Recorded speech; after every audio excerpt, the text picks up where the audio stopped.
A veces me gusta acercarme a las personas que viven y experimentan la educación para poder sumergirme y descubrir todo lo que acontece en los sistemas educativos. Soy Rafael Campaña y esto es Un Mundo y la Educación.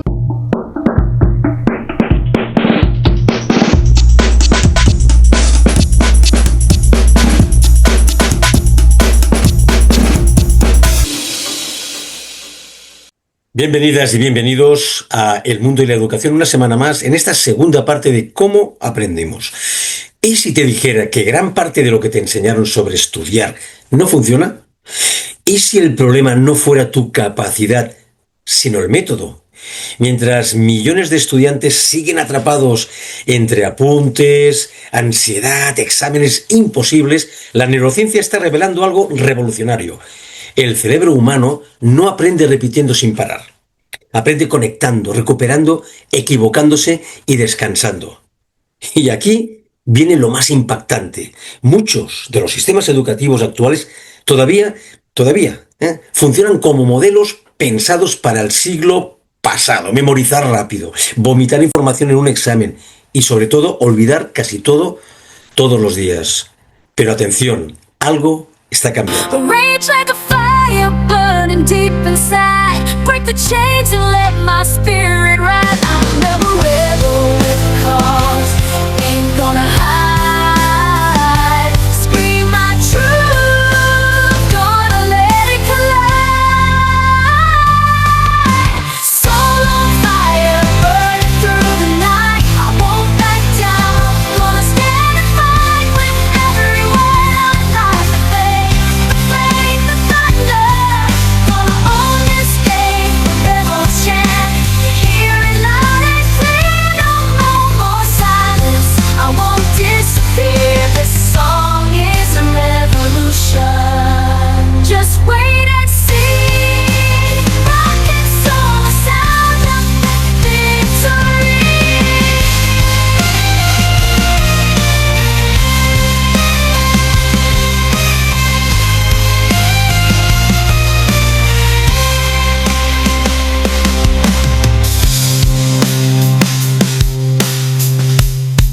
¿Cómo se estudia en la vida real y por qué el sistema falla? A pesar de todo lo que sabemos, las aulas y las academias no siempre están a la altura. Hay una brecha enorme entre la ciencia del aprendizaje y la práctica cotidiana. Y los datos son reveladores. En las oposiciones, por pura supervivencia, muchos candidatos acaban descubriendo por sí mismos la repetición espaciada o los test constantes. La necesidad agudiza el ingenio. En bachillerato, sin embargo, el tiempo apremia y los exámenes finales mandan. Así que triunfa el atracón, la memorización express y el olvido inmediato. Resultado: aprendizaje superficial y frustración. En la universidad la situación es especialmente preocupante. Un metaanálisis de 4 estudios con 474 investigaciones, 24.232 estudiantes y 815 efectos diferentes encontró que la clase magistral tradicional tiene un tamaño del efecto negativo de 0.41. En cristiano, asistir a clases puramente expositivas empeora el rendimiento en comparación con no recibir esa instrucción. Es un dato demoledor. Los mismos investigadores hallaron que el aprendizaje activo en ciencias produce un efecto de +0. 47, mientras que en humanidades el efecto llega a por 0.49, pero hay esperanza. Un metaanálisis reciente que analizó 104 estudios con 15.896 estudiantes de humanidades y ciencias sociales concluyó que el aprendizaje activo produce consistentemente mejores resultados en las pruebas, independientemente del tipo de evaluación, el tamaño del grupo o el nivel del curso. 8 de las 12 modalidades de aprendizaje activo evaluadas aprendizaje basado en problemas, clickers, aula invertida, aprendizaje entre pares, basado en ordenador, escritura, cuestionarios y experiencial, resultaron en calificaciones significativamente más altas. Y sin embargo, algo tan básico como enseñar a aprender sigue brillando por su ausencia en los currículos. Los estudiantes avanzan curso tras curso sin comprender cómo funciona su memoria, cómo gestionar la atención, cómo organizar repasos o cómo evitar la sobrecarga cognitiva. Se enfrentan a uno de los procesos más complejos del cerebro humano sin herramientas reales para gestionarlo. Es como intentar correr una maratón sin haber aprendido nunca a respirar, y esto tiene consecuencias emocionales importantes. Muchos estudiantes terminan creyendo que el problema son ellos, que no son suficientemente inteligentes, que no tienen disciplina, que no sirven para estudiar, cuando en realidad, en muchos casos, simplemente están utilizando métodos ineficaces en un sistema que sigue confundiendo memorizar con aprender. Por eso el verdadero debate no es solo metodológico ni tecnológico, es profundamente cultural. Durante décadas hemos asociado el aprendizaje al sacrificio extremo, a las horas interminables y al sufrimiento académico, como si estudiar mucho fuera automáticamente equivalente a aprender bien. Pero la evidencia científica desmonta esa idea una y otra vez. Aprender a aprender debería ser probablemente la competencia más importante del siglo XXI. Mucho más en un mundo donde el conocimiento ya no es escaso sino infinito. Hoy cualquier persona tiene acceso inmediato a más información de la que un ser humano podía consultar en toda su vida hace apenas unas décadas. La diferencia ya no estará en quién memoriza más datos. La diferencia estará en quién sabe transformar esa información en conocimiento útil, profundo y duradero. Y esa es una habilidad que, sorprendentemente, todavía seguimos enseñando demasiado poco. El futuro del aprendizaje, más allá de aprobar. Estamos viviendo un auténtico punto de inflexión. Por primera vez en la historia coinciden tres fuerzas capaces de transformar radicalmente la educación, el avance de la neurociencia, el desarrollo tecnológico y una generación de estudiantes cada vez más consciente de que muchos métodos tradicionales ya no funcionan. Durante décadas, el sistema educativo se construyó alrededor de una idea muy concreta: memorizar información para reproducirla en un examen. Pero en un mundo donde cualquier dato está a un clic de distancia, esa lógica empieza a perder sentido. El desafío ya no es acceder a la información. El verdadero desafío es comprenderla, conectarla y utilizarla de manera inteligente. Y eso obliga a replantear qué significa realmente aprender. El futuro del aprendizaje parece articularse en torno a tres grandes transformaciones. Aprendizaje activo, no pasivo. La primera gran revolución consiste en cambiar el papel del estudiante. Durante mucho tiempo, el alumno ha ocupado una posición pasiva: escuchar, copiar, memorizar y repetir. Un modelo donde el profesor hablaba y el estudiante absorbía información como un recipiente vacío. Pero el cerebro humano no aprende bien así. La investigación actual demuestra que aprendemos mucho más cuando participamos activamente en el proceso, haciendo preguntas, resolviendo problemas, equivocándonos, debatiendo, explicando ideas o enfrentándonos a situaciones reales. En otras palabras, el cerebro necesita interacción, no solo exposición. Los datos son contundentes. El metaanálisis más amplio realizado sobre aprendizaje activo en humanidades y ciencias sociales encontró que los estudiantes sometidos a este tipo de metodologías muestran niveles significativamente mayores de compromiso, participación y retención del conocimiento. Dedican más tiempo voluntariamente a las tareas y los docentes pueden ofrecer interacciones mucho más personalizadas y profundas. Y esto no es una cuestión ideológica ni una moda pedagógica, es neurociencia aplicada. Cuando un estudiante participa activamente, aumenta la atención sostenida, mejora la consolidación de memoria, se activan más áreas cerebrales relacionadas con la comprensión y el aprendizaje se vuelve mucho más resistente al olvido. Por eso cada vez más universidades y centros educativos están incorporando metodologías como el aprendizaje basado en proyectos, el aula invertida o el aprendizaje colaborativo. El alumno deja de ser espectador para convertirse en protagonista, porque aprender no es consumir información, es construir significado. Evaluación continua, no supervivencia puntual. La segunda gran transformación afecta a la forma de evaluar. Durante generaciones, el sistema educativo ha convertido un único examen en el gran juez del conocimiento. Pero cada vez más investigadores cuestionan si este modelo mide realmente lo que una persona sabe o simplemente su capacidad de soportar presión durante unas horas. Un examen final muchas veces no refleja comprensión profunda. Refleja memoria a corto plazo, resistencia al estrés e incluso factores emocionales o físicos del momento. La evaluación continua propone una lógica completamente distinta: entender el aprendizaje como un proceso y no como un evento aislado. Aquí aparece un elemento clave: el feedback. Los estudios sobre recuperación activa muestran que cuando los estudiantes reciben retroalimentación inmediata tras cometer errores, el aprendizaje mejora de forma espectacular. El cerebro necesita detectar fallos, corregirlos y reconstruir la información para consolidarla de verdad. De hecho, algunos investigadores advierten de algo sorprendente: hacer tests sin feedback puede incluso reforzar errores y generar falsos recuerdos. No basta con evaluar. Hay que acompañar el proceso de corrección y comprensión. La evaluación continua también reduce otro problema creciente en el sistema educativo actual: la ansiedad académica crónica. La bomba de reloj, el miedo al fracaso y la ansiedad por exámenes están devorando a nuestros jóvenes. La mochila no solo pesa por los libros. Millones de estudiantes de secundaria y universidad cargan a diario con un lastre invisible pero devastador: la ansiedad crónica. No es un simple nerviosismo antes de un examen, es una condición paralizante que está convirtiendo la experiencia educativa en una auténtica carrera de obstáculos hacia el agotamiento mental. En El Mundo y la Educación hemos analizado los datos más recientes y el panorama es desolador. Desde el miedo irracional al suspenso hasta el no tener vida por el ritmo de trabajo. Estos son los datos que duelen. Lejos de ser un mal menor, la ansiedad por evaluación tiene cifras concretas que nos deberían hacer saltar las alarmas. Mayoría silenciosa. Un alarmante 14% de los estudiantes universitarios sufre ansiedad significativa ante los exámenes.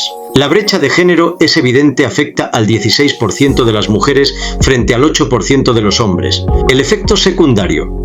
Contrario a la creencia popular, la ansiedad ante los tests disminuye con la edad. Esto significa que los estudiantes de secundaria, ESO y bachillerato sufren niveles más altos de estrés que los universitarios, posiblemente por una menor madurez en la gestión emocional. El ritmo que enferma. Cuando estudiar se convierte en veneno. El esfuerzo es necesario, pero el exceso tiene un límite muy claro. Un estudio de la Universidad Médica de Viena ha puesto cifras a la toxicidad del estudio intensivo. El límite de las 4 horas. Los investigadores determinaron que estudiar más de 4 horas seguidas de trabajo mental altamente demandante incrementa la fatiga y el malestar al día siguiente. El dilema del trabajador estudiante. Muchos compatibilizan empleo y estudios para costear su formación. Sin embargo, aquellos que trabajan horas extra presentan más síntomas depresivos que los que tienen un horario parcial o a tiempo completo. El miedo al fracaso, un terror que paraliza. El miedo a quedarse atrás es el motor de esta epidemia. No es solo miedo a una mala nota, es miedo a la exclusión social y a la pérdida de la propia identidad. Perfeccionismo tóxico. En entornos de alta exigencia, como medicina o grados competitivos, los estudiantes viven con el pánico a la deregulación. Un estudio reveló que el 37% de los estudiantes de medicina cree que su carrera acabará si suspenden y el 57% admite que su salud mental se desplomaría tras un fracaso académico. Culpabilidad y vergüenza. El sistema actual, especialmente en países con alta presión por exámenes como Inglaterra, está criando estudiantes que evitan el riesgo. Esto genera indefensión aprendida y procrastinación. Cuanto más miedo tienen a fallar, menos capaces son de empezar a trabajar. La geografía del estrés. ¿Importa el país? Rotundamente sí. Un estudio comparativo entre Inglaterra, alta presión por exámenes estandarizados, y Flandes, sin exámenes nacionales, es brutalmente esclarecedor. Los estudiantes ingleses presentan mucho más miedo al fracaso. Perciben más competencia entre compañeros. Sienten menos cooperación y sentido de pertenencia en sus escuelas. Conclusión inmediata. El sistema educativo que prioriza la cultura del examen y el ranking fomenta una generación más ansiosa y desconectada emocionalmente de sus compañeros. Soluciones. ¿Se puede frenar esta epidemia? La ciencia dice que sí, pero requiere un cambio de enfoque radical. No se trata de dejar de estudiar, sino de estudiar mejor. Adiós al atracón. Study Skills. Una investigación de 2023 demostró que enseñar a los alumnos a estudiar usando autoevaluaciones y horarios espaciados no solo mejora las notas, sino que reduce la ansiedad más que las técnicas de relajación tradicionales. El dominio del contenido mata el miedo.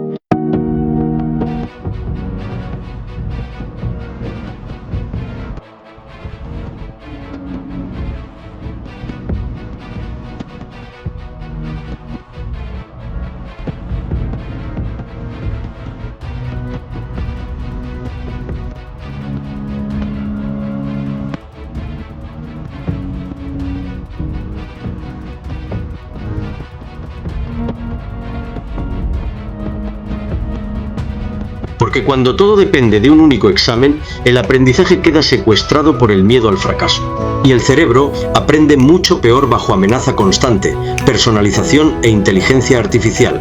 La tercera gran transformación viene impulsada por la tecnología y especialmente por la inteligencia artificial. Hoy existen plataformas capaces de analizar patrones de memoria y predecir con bastante precisión cuando una persona está a punto de olvidar un concepto. Algoritmos como FSRS, basados en repetición espaciada avanzada, pueden ajustar automáticamente el momento exacto en que un estudiante debería repasar determinada información. Hace apenas unos años esto parecía ciencia ficción, ahora ya es una realidad. Aplicaciones de aprendizaje adaptativo comienzan a personalizar el ritmo de estudio, la dificultad de los contenidos, el tipo de ejercicios e incluso el momento óptimo para realizar repasos. La idea es sencilla pero poderosa. No todos aprendemos igual, ni al mismo ritmo, ni de la misma manera. Sin embargo, la propia investigación lanza una advertencia importante. La tecnología por sí sola no garantiza mejores resultados. Los estudiantes más eficaces no son necesariamente quienes usan más aplicaciones, sino quienes integran estas herramientas dentro de un sistema de aprendizaje más amplio y equilibrado. Porque aprender sigue siendo una experiencia profundamente humana. Depende de la curiosidad, del descanso, de la emoción, de la motivación, del contexto social y también del sentido personal que damos a lo que aprendemos. Ahí es donde aparece probablemente el concepto más importante del futuro educativo, el aprendizaje significativo. No se trata de memorizar datos aislados para olvidarlos después. Se trata de conectar la información con lo que ya sabemos, con lo que vivimos y con los problemas reales del mundo. Porque cuando algo tiene significado, el cerebro lo recuerda mejor. El gran reto del futuro, por tanto, no es únicamente tecnológico, es cultural. En este tramo final vamos a descubrir por qué aprender activamente multiplica la memoria, cómo la tecnología puede anticiparse incluso a tus olvidos y por qué la habilidad más importante del futuro quizá no sea saber mucho, sino saber aprender mejor que los demás. Ahí es donde aparece probablemente el concepto más importante del futuro educativo, el aprendizaje significativo. No se trata de memorizar datos aislados para olvidarlos después. Se trata de conectar la información con lo que ya sabemos, con lo que vivimos y con los problemas reales del mundo. Porque cuando algo tiene significado, el cerebro lo recuerda mejor. El gran reto del futuro, por tanto, no es únicamente tecnológico, es cultural. Vivimos en una sociedad saturada de información, pero con enormes dificultades para profundizar, comprender y mantener la atención. Nunca habíamos tenido tanto conocimiento disponible y quizá nunca había sido tan difícil convertirlo en sabiduría. Por eso, en el siglo XXI, la verdadera ventaja competitiva ya no será acumular datos, será saber aprender, adaptarse, pensar críticamente y seguir aprendiendo durante toda la vida. Personalización con ayuda tecnológica. Plataformas adaptativas basadas en algoritmos como FSRS, Free Spaced Repetition Schedule, pueden predecir cuándo vas a olvidar un concepto con una precisión impresionante y ajustar el ritmo, el contenido y la dificultad en función de tu perfil. No es ciencia ficción, ya existe. El desafío es que la simple predicción del olvido no se traduce automáticamente en mejores resultados de aprendizaje. Los estudiantes más exitosos son aquellos que integran estas herramientas como parte de un sistema holístico que representa entre el 10% y el 30% de su tiempo de estudio, combinándolo con entrada comprensible, input y práctica de producción activa. El reto no es solo tecnológico, sino cultural. Porque el fin último no es aprobar más exámenes, sino construir un aprendizaje significativo donde la información se conecta con lo que ya sabes, con con lo que te importa y con el mundo real. En una sociedad donde la información es abundante, pero la comprensión escasea, saber aprender se convierte en la verdadera ventaja competitiva. Durante demasiado tiempo, aprender ha sido sinónimo de sacrificio, repetición y horas interminables. Pero la ciencia nos da permiso para soltar esa mochila. No se trata de cuánto estudias, sino de cómo lo haces. Los datos son claros, el 72% de los estudiantes sobreestiman la eficacia del atracón de estudio. El 90% no obtiene buenos resultados con él. Las clases magistrales tradicionales tienen un impacto negativo en el rendimiento, 0.41. Y en 24 horas olvidamos el 70% de lo que aprendemos si no lo reforzamos activamente. Pero también hay buenas noticias, la repetición espaciada mejora la retención en un 74%. La recuperación activa multiplica por 2 la memoria. El aprendizaje activo produce aumentos del rendimiento de hasta medio punto en la escala de efectos. Las herramientas existen, la ciencia está hecha, solo falta aplicarlas. El cerebro no es un disco duro, tiene ritmos, reglas y necesidades propias. Ignorarlas no solo frena tu aprendizaje, te hace sentir culpable por algo que jamás fue tu responsabilidad. A lo largo de este recorrido hemos visto que hay formas mejores, más inteligentes y más respetuosas con tu cabeza. También hemos visto que muchas de ellas aún no han llegado a las escuelas ni a las academias. Y eso es un problema colectivo, no individual. Así que el reto no es menor cambiar hábitos, revisar creencias y sobre todo cambiar la conversación. Porque en un mundo donde el conocimiento está a un clic de distancia, la verdadera ventaja ya no es saber más, es saber aprender mejor. No estudies más, estudia mejor. Muchas gracias por haber llegado hasta esta segunda parte de este reportaje de cómo aprendemos, porque en un mundo donde todo el mundo tiene acceso a la información, la verdadera diferencia la marcará quien sepa transformar esa información en un conocimiento real. Hasta el próximo capítulo de Un Mundo y la Educación.